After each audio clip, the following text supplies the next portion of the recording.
A ver, vamos a meternos de lleno en un caso que, de verdad, es de los que hacen temblar el sistema judicial. Pensemos en esto por un momento. Una cadena perpetua, anulada, borrada del mapa.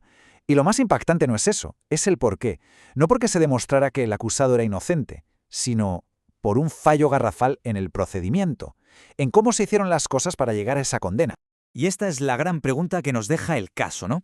¿De verdad puede un error de procedimiento, algo que a veces suena a tecnicismo sin más, tener el poder de anular la pena más dura que existe? Pues bueno, la respuesta, como vamos a ir viendo, es mucho más compleja y mucho más interesante que un simple sí o no. Vale, para que no nos perdamos, este es el plan. Vamos a ver primero la sentencia, que lo anula todo.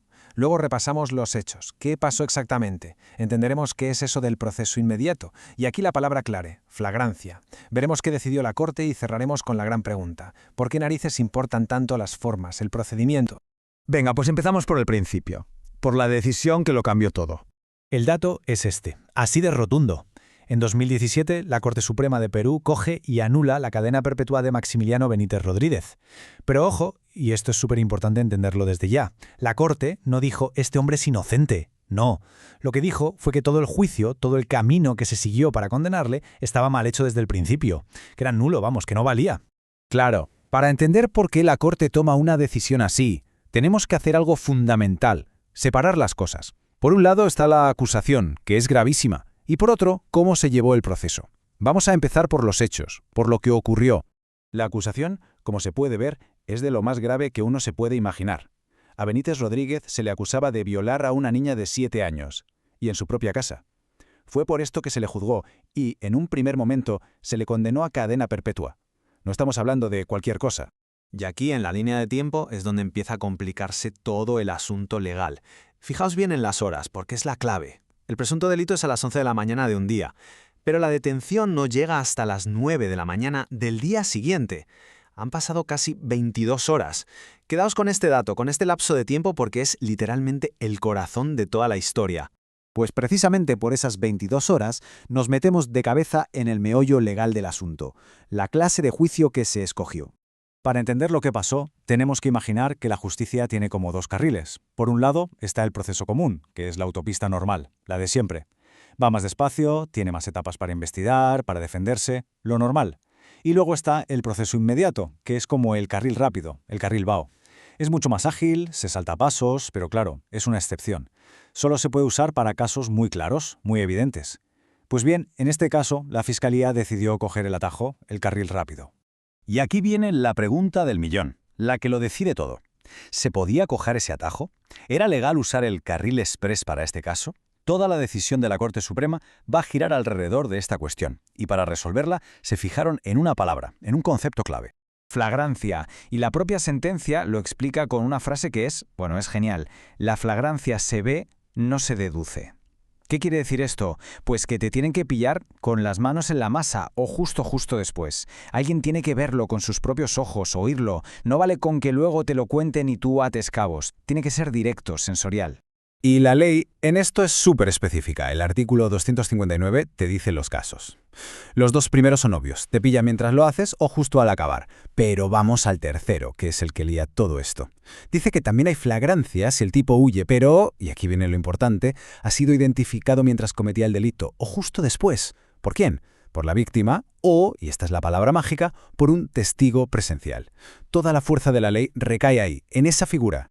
Y sabiendo eso, esta frase de la sentencia es que es demoledora. Lo deja clarísimo. Nadie, excepto la propia víctima, presenció la violación. Ya está, fin de la historia. No había nadie más que lo viera directamente. Entonces, ¿qué papel juegan la madre, la tía, los policías? Pues la ley los llama testigos de oídas. Es un concepto clave. Ellos no vieron nada. Su conocimiento viene de lo que la víctima les contó después. Y aunque su testimonio es valiosísimo para una investigación normal, por el carril lento, no sirve para cumplir el requisito de testigo presencial que exige la ley para coger el atajo del juicio rápido. Así que con todas estas piezas sobre la mesa, la decisión de la Corte Suprema ya casi que se escribe sola. Fue lógica y fue muy contundente. El fallo se resume en una idea central. Se violó el debido proceso. Dicho en cristiano, se metió al acusado por un camino, el del juicio rápido, que no le tocaba. La ley decía que tenía que ir por la autopista principal, la del proceso común, y en cambio lo desviaron por un atajo que no era para él. Se saltaron sus derechos. Y claro, cuando se rompe una regla del juego tan fundamental, la consecuencia no es una pequeña multa, es drástica. Nulo todo el proceso. O sea, no es que le rebajen la pena, es que se pulsa un botón de reinicio. Todo lo que se hizo en ese juicio rápido, todo queda borrado, como si nunca hubiera existido. Esto en la práctica significó 3 cosas, y a cada cual más potente. La primera, obviamente la cadena perpetua desaparece. Segunda, se ordena que el caso vuelva a la casilla de salida y empiece de cero, pero esta vez por el camino correcto, el del proceso común. Y tercera, la más polémica sin duda, se ordena la puesta en libertad del acusado. ¿Por qué? Porque al anularse la condena, el tiempo que llevaba en prisión preventiva ya había superado el máximo que permite la ley. Sé lo que muchos pueden estar pensando, vale, pero todo esto suena a un tecnicismo, a una triquiñuela de abogados. Pues bien, la Corte Suprema aprovechó este caso justo para explicar por qué estas reglas del juego, estos procedimientos, son mucho más que eso. Son, en realidad, la base de todo. Y el mensaje es muy claro, las normas, los procedimientos, no son baches en el camino para hacer las cosas más lentas, son garantías, son el escudo que tenemos todos, absolutamente todos, frente al poder del Estado para asegurar que a nadie se le condene a la ligera, deprisa y corriendo y sin poder defenderse con todas las de la ley. Y aquí la Corte le da la vuelta a lo que nos diría la intuición. Uno pensaría, delito más grave, justicia más rápida. Pues la Corte dice justo lo contrario. A mayor gravedad, a mayor pena posible, más cuidado hay que tener, más rigurosas tienen que ser las formas. Precisamente porque hay tanto en juego, la justicia no puede permitirse el lujo de correr. Y al final, todo este caso nos deja flotando una pregunta que es bastante incómoda, la verdad. Todos queremos una justicia rápida, claro que sí. Pero, ¿es la justicia rápida siempre justicia de verdad? ¿Dónde ponemos la línea para que la velocidad no se coma por el camino las garantías que al fin y al cabo nos protegen a todos? Ahí queda la reflexión.